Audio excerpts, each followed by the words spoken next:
एक सब्जेक्ट के लिए एक टीचर चुन लो। कर रहे हो ना? बहुत सारे बच्चे कर रहे हो ना? कमेंट करके बताओ।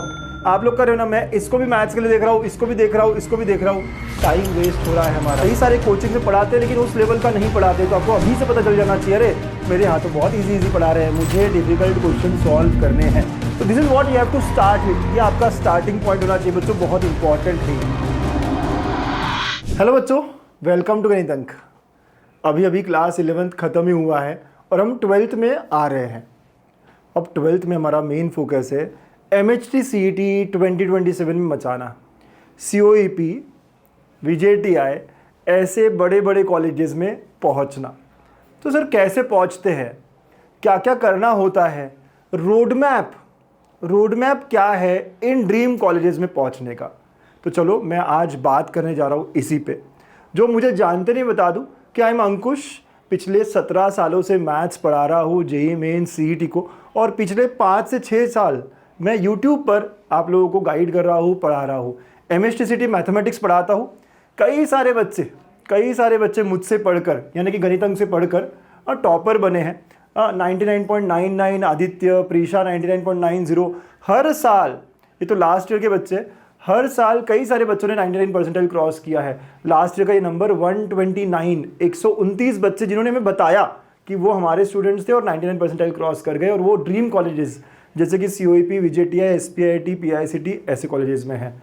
तो अगर आप भी इन्हीं में से एक होना चाहते हो, अगर आप भी इन कॉलेजेस में जाना चाहते हो, तो क्या क्या करना चाहिए मुझे, है ना? यही सवाल है और इसको मैं आज आपको आंसर दूंगा। और इसके अलावा हम एक लाइव वेबिनार में मिलने वाले हैं जहां हमारी जर्नी पूरे साल की कैसे होनी चाहिए, क्या होना चाहिए, सब कुछ एक्सप्लेन करेंगे ऑन 21 Feb शाम को 6 बजे यूट्यूब पर लाइव होगा।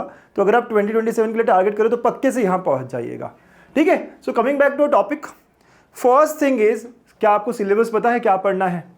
क्लास 11 के कुछ चैप्टर्स पढ़ने ही थे, चलो वो नहीं पढ़े आपने। बहुत सारे लोग यही कहते हैं सर 11th वेस्ट हो गया। इट्स ओके, चलो जो भी हुआ कोई नहीं। अगर मैं जो हुआ वो हुआ, उससे मुझे कोई फर्क नहीं पड़ता, लेकिन यहां से मैं क्या करने जा रहा हूं, यहां से मैं क्या करूंगा, वो इंपॉर्टेंट है। तो क्या मैं क्लास 12th का सिलेबस ठीक से अच्छे से करने का प्रॉमिस करता हूं? अब से जो भी पढ़ूंगा बहुत अच्छे से पढ़ूंगा।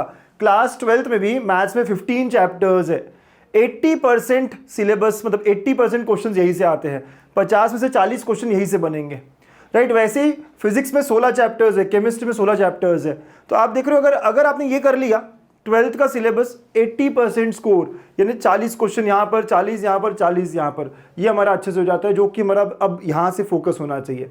तो क्या आप ये ठीक से करने का प्रॉमिस करते हो? अगर आप यहाँ से ठीक से काम करते हो तो आपकी जीत पक्की है, राइट? अब आप इतना सारा देखकर सर 16, 15 इतने चैप्टर्स में तो डर गया। हम लोगों को एक वीक एट अ टाइम चलना होगा, हमें थोड़ा प्लान्ड वे से करना होगा। एक स्ट्रक्चर, एक प्रोसेस जरूरी है। लंबा समय है, ये टेस्ट मैच की तरह है, लंबा टिकना है हमें, तो हमें एक प्रोसेस फॉलो करनी होगी। हमें वीकली क्या क्या है मेरा, मैं फिजिक्स में मंडे को क्या करूंगा, केमिस्ट्री में क्या करूंगा, फिजिक्स में क्या करूंगा, मैथ्स में क्या करूंगा, सब लिखना है मुझको। ऐसे करके हफ्ता प्लान करना है और उसे फिर हमें एग्जीक्यूट भी करना है। प्लानिंग इंपॉर्टेंट होगी और साथ साथ में मैं वो कर रहा हूँ, मैं यहाँ टिक कर रहा हूँ, ये इंपॉर्टेंट होगा। आपको ये प्लानर्स चाहिए तो मैं आपको एक व्हाट्सएप चैनल की लिंक दूंगा, आप वहाँ पे आ जाइए, ठीक है? वहाँ पर आपको ये प्लानर शेयर कर देंगे, आप आराम से यूज़ कर सकते हो, ठीक है? तो इंपॉर्टेंट है कि 1 डे एट अ टाइम, ऐसे करते करते 1 वीक एट अ टाइम हमें करना होगा। सर ये तो बड़ा डरावना है, थोड़ा सा और शुरू से शुरू करो ना। आपने तो इतना सिलेबस बता दिया, ये करना होगा, ऐसे फॉलो करना होगा। चलो शुरू से शुरू करता हूँ कि अगर मैं 2027 में एग्जाम देने वाला हूँ तो मैं क्या करूँगा या मेरे बच्चे क्या करेंगे। तो पहली चीज़ है जो आप गलती कर रहे हो, एक सब्जेक्ट के लिए एक टीचर चुन लो। कर रहे हो ना? बहुत सारे बच्चे कर रहे हो ना? कमेंट करके बताओ। आप लोग कर रहे हो ना? मैं इसको भी मैथ्स के लिए देख रहा हूँ, इसको भी देख रहा हूँ, इसको भी देख रहा हूँ। टाइम वेस्ट हो रहा है हमारा, पता नहीं चल रहा हमें, लेकिन टाइम वेस्ट हो रहा है हमारा। फिजिक्स के लिए इसे भी देख रहा हूँ, इसे भी। एक सब्जेक्ट एक टीचर फॉलो कर लो, पता कर लो कि यार मैं मैथ्स जो है ना अंकुश सर गणित अंक से ही पढ़ूंगा, मैं फिजिक्स जो है ना वो यहीं से करूंगा, यहीं से केमिस्ट्री पढ़ूंगा। डिसाइड कर लो, right? Once you do that, एक चीज़ हो गई पहली स्टेप। उसके बाद अब हमें डेली स्टडी करना होगा। सर बहुत हलवा है, बहुत आसान है, CET तो मैं ऐसे ही मचा लूँगा।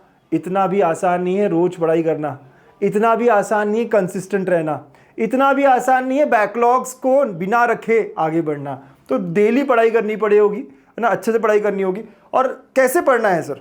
कई सारे कोचिंग में पढ़ा तो रहे होंगे, लेकिन क्या मुझसे PYQ सॉल्व हो रहे हैं? रिसेंट 2 साल के, क्योंकि सीटी का लेवल अच्छा खासा बड़ा है, पिछले 2 साल के PYQs मुझसे सॉल्व हो रहे हो क्या?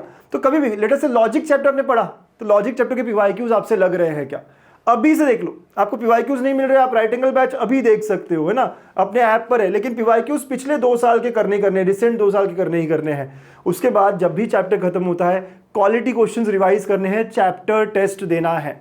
बट ऐसे करने से ही मेरी पढ़ाई होगी। तो आप समझ लो यार कि यहाँ से मैं पढ़ाई कैसे करूँगा, मेरा रोड मैप, मेरा पढ़ने का तरीका क्या होगा। जो बच्चा ये फॉलो करेगा ना, वो पक्के से अपने ड्रीम कॉलेज की तरफ जाने वाला है। और जैसे टेस्ट दे दी, अब क्या गलत हुआ है, कितना स्कोर आया है। अगर आपने 30 क्वेश्चन की टेस्ट दी, या समझो 100 क्वेश्चन की टेस्ट दी, अगर आप 60-70 से ऊपर कर पा रहे हो, 60-70% मार्क्स से ऊपर आपके आ रहे हैं, आप अच्छा कर रहे हो। चलता है, पूरे 100 में से 100 नहीं आ रहा है, लेकिन 70% आ रहा है क्या? अगर 30 में से 21 सॉल्व हो रहे हैं क्या, 10 में से 7 सॉल्व हो रहे हैं क्या, तो आप सही पाथ पर हो। कई सारे कोचिंग से पढ़ाते हैं, लेकिन उस लेवल का नहीं पढ़ाते हो, तो आपको अभी से पता चल जाना चाहिए, अरे मेरे यहाँ तो बहुत इजी पढ़ा रहे हैं, मुझे डिफिकल्ट क्वेश्चन सॉल्व करने हैं। तो this is what you have to start with. ये आपका स्टार्टिंग पॉइंट होना चाहिए बच्चों, बहुत इंपॉर्टेंट है ये, ठीक है। ये PPT वगैरह वगैरह आपको चाहिए तो I will share, don't worry, है ना, व्हाट्सएप चैनल पे मैं शेयर कर दूंगा, लिंक फर्स्ट कमेंट में पिन कर रहा हूँ, ठीक। इसके बाद कुछ इंपॉर्टेंट पॉइंट जो अभी से करने हैं, फॉर्मूला बुक बनानी है। अभी एक चैप्टर हो रहा है, पता नहीं चलता, लेकिन जब 10 चैप्टर हो जाते हैं, रिवाइज करना होता है, डिफिकल्ट हो जाता है। जब पूरा सिलेबस हो जाएगा, रिवाइज करना होगा, बहुत डिफिकल्ट होगा। 1 साल बाद जब यहीं पे आप खड़े होंगे, तो फॉर्मूला बुक अभी से बनानी है।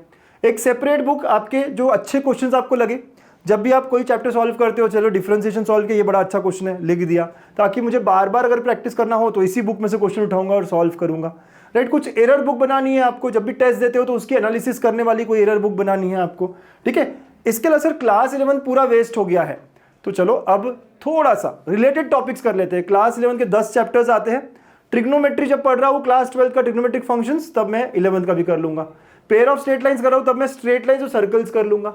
डिफरेंशिएशन जब पढ़ रहा हूँ तो कंटिन्यूटी कर लूंगा, तो थोड़ा सा जहाँ जहाँ मैच हो रहा है। प्रोबेबिलिटी पढ़ रहा हूँ तो वहाँ पे प्रोबेबिलिटी डिस्ट्रीब्यूशन के वक्त कर लूंगा। तो इस तरह कुछ टॉपिक्स जो भी कनेक्टेड है, वो मुझे 11th के भी थोड़ा टाइम देकर कंप्लीट करना है, ठीक है। PYQs पहली बार जब आप क्लास के क्वेश्चंस कर रहे हो तो उसी दौरान होने चाहिए, और पूरा सिलेबस होने के बाद दूसरी बार, क्योंकि PYQs एक बार करने से नहीं होते बच्चों। तो ये पूरे साल भर की कहानी है। कुछ इंपॉर्टेंट पॉइंट्स जो आपको ध्यान रखने होंगे, अभी लिख कर रख लो कि जब भी कोई चैप्टर होगा, फॉर्मूला बुक बनाऊंगा, उसके पीछे फॉर्मूला लिखूंगा, अच्छे क्वेश्चंस को अलग करूंगा, टेस्ट जब दूंगा तो एरर बुक बनाऊंगा, मिस्टेक बुक बोलते हैं हम उसको, वो बनाएंगे, PYQs सॉल्व करेंगे अभी के अभी। ये थोड़ी इंपॉर्टेंट बातें बच्चों, इसलिए दूसरी बार बता रहा हूँ, लेकिन ये करना ही करना है। ये अभी से शुरुआत करनी है। एक तरीका होता है पढ़ने का, एक सिस्टम होता है, आपको इस तरह की हैबिट डेवलप करनी है कि PYQs के बिना वो चैप्टर कंप्लीट ही नहीं हो रहा हो, कम से कम 2 साल के PYQs। अगर आप ये सब करना चाहो तो आप गणित अंक ऐप भी डाउनलोड कर सकते हो। मैं अंकुश सर, गणित अंक हमेशा आपके साथ होगा। ये करना ही है, अगर आप सक्सेस चाहते हो, अगर आप COEP VJTI में जाना चाहते हो तो ये करना ही है। और भी सर क्या क्या करेंगे, हम साथ में क्या क्या कर सकते हैं, ये सब मैं डिस्कस करने वाला हूँ 21 फेब शाम को 6 बजे। अगर आप सीरियस हो 2027 के लिए तो ज़रूर जुड़ जाइएगा। कई सारी बातें करेंगे और आपको क्लियर क्या करना है, कैसे करना है, और भी अगर क्वेश्चंस हो, क्वेरीज हो, तो वहाँ पे और डिस्कस करेंगे और भी चीज़ें पता करेंगे। लेकिन आई एम श्योर आपको समझ आ रहा होगा कि what are the most important things जो अभी से करनी होगी, ताकि एक रोड मैप सक्सेस की तरफ, ड्रीम कॉलेज की तरफ अब हमारा बनता चला जाए। ये एक जर्नी है बच्चों, 1 दिन 2 दिन में नहीं होने वाला। ये 9-10 महीने, हमारा अटेम्प्ट जनवरी में है, ये सोचकर चलना है, और यहाँ से 9-10 महीने बहुत एफर्ट देना है। देंगे ना हम सब? यस और नो? कमेंट करिएगा। Are you ready? बोलो ready sir. All the best, bye.